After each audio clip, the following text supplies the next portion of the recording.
Hi, I'm Chuck Fair. I'll start on a light note. What did how did Burger King make Dairy Queen pregnant? Well, he forgot to put a wrapper on his Whopper. Yeah, I know. Well, I suppose that quip is funny in some circles, some far and wide circles, I might add. But the following is not so funny and applies to all circles. Okay, just please overlook my reading from these notes. My cue card girl is off visiting her grandmother. So I have to read from notes. I can't possibly memorize everything I write. Most of it I forget a week later, or actually an hour later. So here's what I have to say today.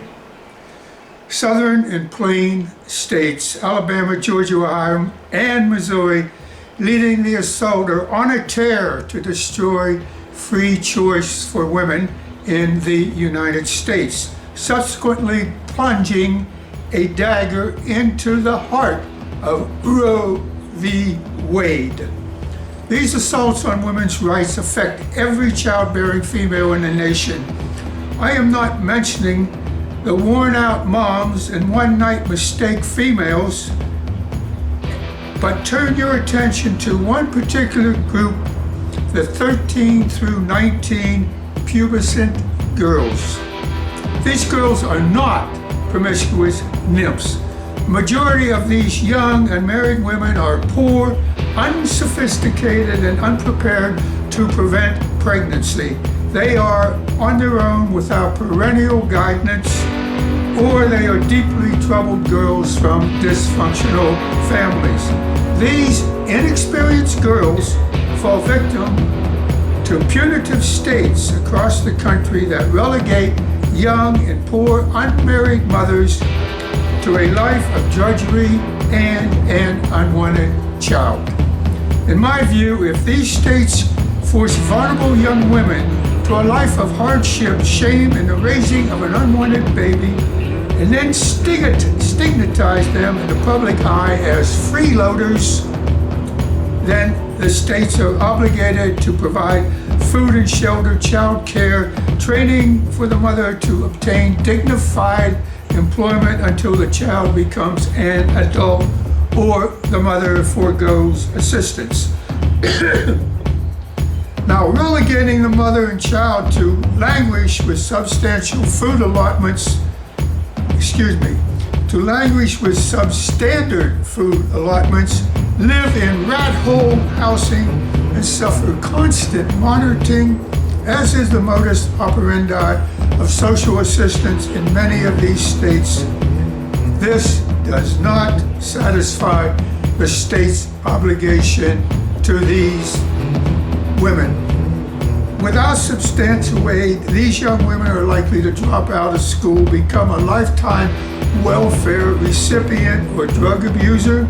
Subsequently, they become a burden rather than a contributor to the state. The overwhelmed mothers may raise delinquent children, their young daughters, most likely following their footsteps.